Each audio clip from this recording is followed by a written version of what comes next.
நடிகர் கமல்ஹாசன் அவர்கள் உள்நோக்கம் கொண்டு பேசவில்லை என்றே நான் கருதுகிறேன். தன் தாய்மொழியான தமிழ் மொழியில் உள்ள பற்றின் காரணமாக அந்த கருத்தை சொல்லியிருக்கிறார். வரலாறும் அதை தான் கூறிக்கொண்டிருக்கிறது. பொதுவாக திராவிட மொழிகள் ஒரு குடும்ப மொழி. அது அந்த குடும்ப மொழியில் இது போன்ற கருத்துக்களை சொல்லுகின்ற பொழுது அது ஆய்வின் அடிப்படையிலே தான் அவர்கள் செல்ல வேண்டுமே அல்லாமல் இதற்கு உடனடியாக மன்னிப்பு கோர வேண்டும் அது என்று சொல்லுவது ஏற்புடையதாக இல்லை என்பதே என்னுடைய கருத்து. விவசாயிகளுடைய குறைகளை ஆட்சியாளர்கள் அணுகி அவருடைய குறைகளை தீர்க்க வேண்டும்.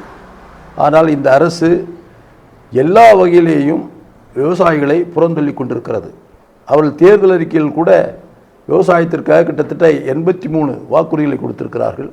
அந்த 83 வாக்குறுதிகள் கூட விளைபொருட்களுக்கு சரியான விலை நிர்ணயம் செய்யப்படும் என்று ஒரு வாக்குறுதி இருக்கிறது.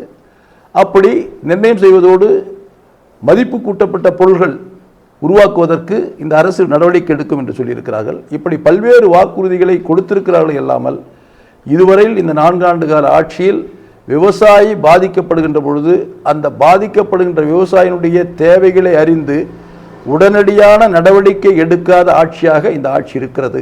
மிகவும் வேதனையாக இருக்கிறது. தயவுசெய்து விவசாயினுடைய மனங்கள் குமுறுகின்றதை, அந்த வேதனையை இந்த அரசு அடக்குவதற்கு உரிய நடவடிக்கை எடுக்க வேண்டும் என்று நான் கேட்டுக்கொள்கிறேன்.